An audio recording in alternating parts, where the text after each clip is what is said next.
नमस्कार दर्शक बंधु आपण को आम चैनल को स्वागत। आज कार्यक्रमटी समस्त मकर राशि व्यक्ति विशेषों अत्यंत गुरुत्वपूर्ण रही।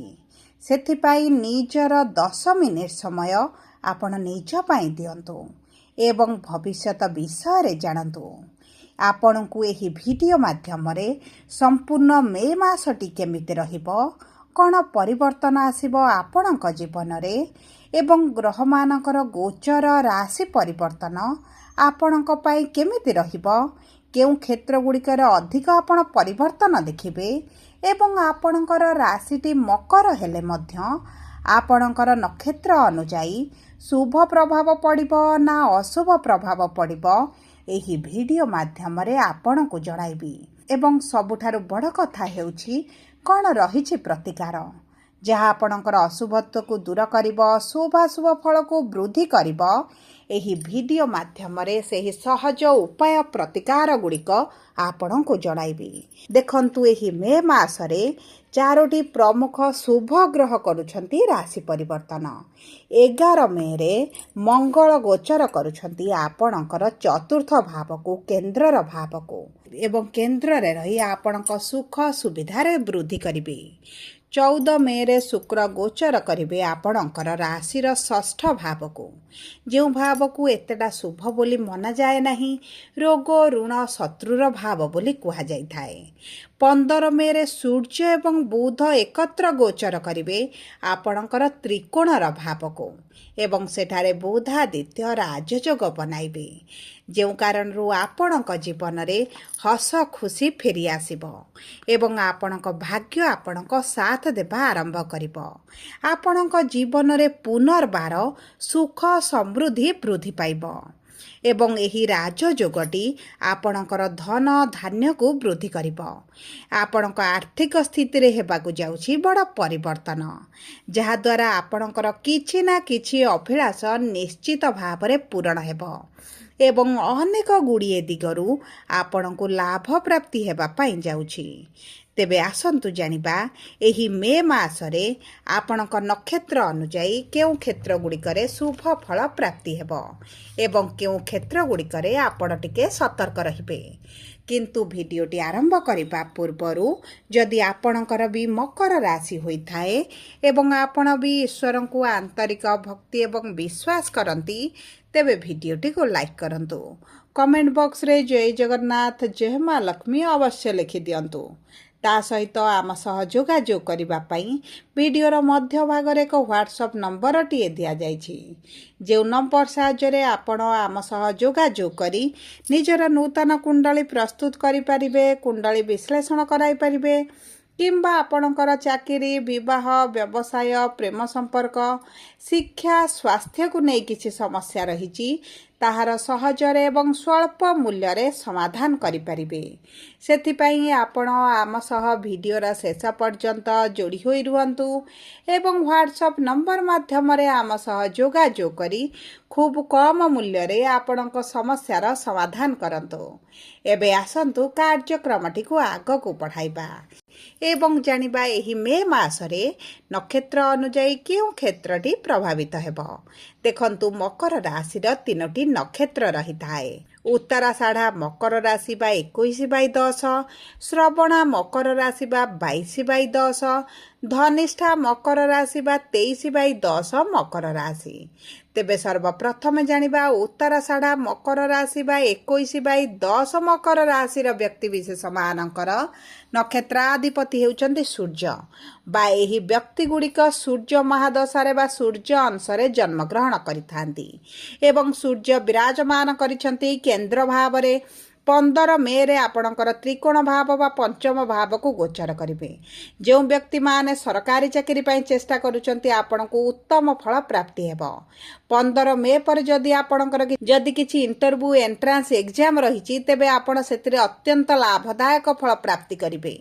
ता सहित विद्यार्थी मानक विद्या क्षेत्र रे, शिक्षा क्षेत्र रे, चाकरी क्षेत्र रे उत्तम फल प्राप्ति हेबो एवं जो व्यक्ति मानकर संतान सुख रे समस्या देखुतिले संतान प्राप्ति होई पारु नथिला, दीर्घ दिनर अभिलाष सत्वे मध्य संतान प्राप्ति होई पारु नाही, तेबे संतान सुख मध्य प्राप्ति हेबो। आपणक प्रेम संपर्क रे जदि किछि पूर्वरु समस्या चलीछि ताहा दूर होइजिबो। छोट छोट कथा को नै किछि समय रे आपणकर झगड़ा मनमालिन होई पारे, किंतु जदि उभय प्रेम विवाह करिबा पई चिंता प्रकट करंती तेबे आपणकर चेष्टा पई आपणक प्रेम विवाह होई पारे। एवं ता सहित देवगुरु बृहस्पति षष्ठ भाव रे विराजमान करिथिबारु आपणकर किछिटा मोटापा बढ़ी पारे, खाद्य जनित समस्या किछिटा देखा दे पारे, पेटरे गैस डाइजेशन रो समस्या आपण देखि पारंती। सेही दिग प्रति आपण को टिके दृष्टि देबाकू पड़िबो। किंतु व्यवसाय पई जदि आपण लोन पई अप्लाई करिसंती तेबे आपण को अर्थ प्राप्ति होई जिवो। आपण को लोन टी पास होई जिवो एवं आपण को व्यवसाय रे आसुतिबा बाधा विघ्न गुड़िक दूर होई जिवो। जदि आपण कर्म क्षेत्र रे किछि समस्या देखुचंती तेबे गुप्त शत्रु आपणकर बाहरी पारंती, सेमानक प्रति आपण को दृष्टि देबाकू पड़िबो। नचेत कर्म क्षेत्र रे आपणक प्रमोशन होई पारे, दरमारे वृद्धि होई पारे, किंबा आपण को कोनोसी ना कोनोसी शुभ खबर प्राप्त होई पारे। एबे आसंतु जानिबा श्रवणा मकर राशि 22/10 मकर राशि व्यक्ति विशेष मानकर नक्षत्राधिपति हेउछंती चंद्रमा। एही व्यक्ति माने चंद्र महादशारे बा चंद्र अंशरे जन्म ग्रहण करिथांती। देखंतु चंद्र हेउछंती आपणकर सप्तमाधिपति बा सप्तम भावर स्वामी अटंती एवं 2.5 दिन रे थरे निज स्व राशि परिवर्तन करिथांती। आपणकर राशिर स्वामी शनि तृतीय भाव रे विराजमान करिसंती एवं शुक्रंकर मिथुन राशि को गोचर हेबा बा षष्ठ भाव को गोचर हेबा आपणक वैवाहिक संपर्क रे जदि पूर्वर किछि समस्या चलिथिला ताहा दूर होई जिवो। पति पत्नी का मध्य रे निकटतरता बढ़िबो, उभय मिसी कोनोसी एक बड़ निष्पत्ति नै पारंती।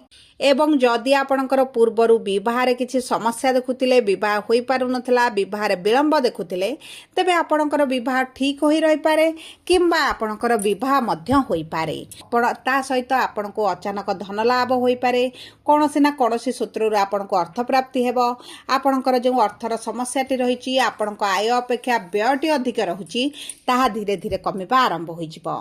एवं सबुठार बड़ कथा हेउछि मंगल आपणकर चतुर्थ भाव को गोचर करी दशम भाव को सप्तम दृष्टि प्रदान करिवे। तेणु करी आपणक बाणी उपरे आपणको टिके मधुरता आनिबाकू पड़िबो। आपणक कथारे जदि मधुरता आनिबे बहुत गुडी कार्य आपणकर सहजरे समाप्त होई जिवो। ता सहित किछिटा उच्च स्तरीय लोकंक सहित आपणकर जोगाजोग बढ़ी पारे, जो कारणरू आपणकर अधिकांश कार्य गुड़िक होइजिवो। जदि आपण जमी भूमि जान वाहन क्रय करिबा पई चाहुचंती तेबे एही संपूर्ण मासटी आपण को उत्तम फल प्रदान करिबो। भाग्य आपण को साथ रे रहिबो। जो व्यक्ति माने द्वितीय विवाह करिबा पई चाहुतिले सेमानक पई मध्य समयटी अत्यंत शुभदायक रहिछि।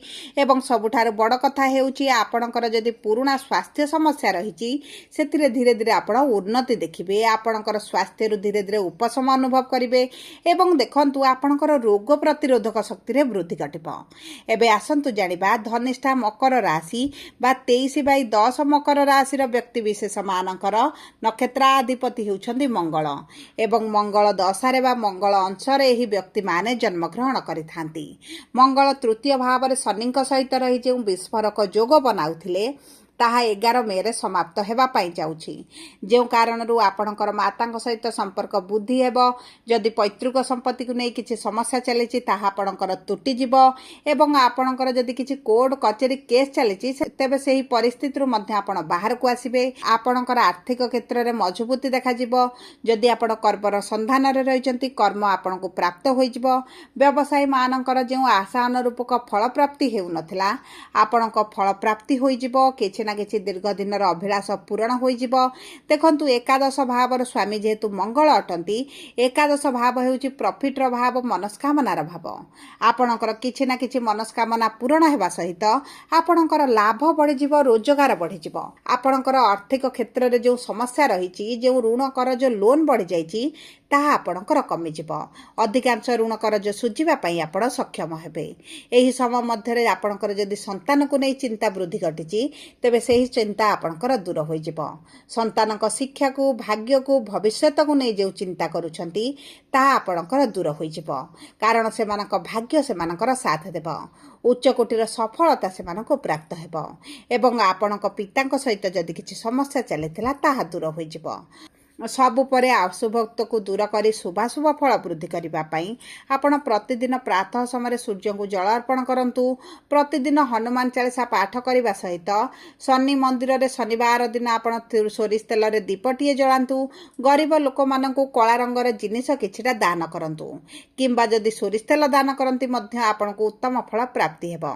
ता सहित आपण महादेवंकर पूजार्चना करंतु एवं चंद्रंकर बीज मंत्र पाठ करिले मध्य आपण को मानसिक शांति प्राप्त हेबो।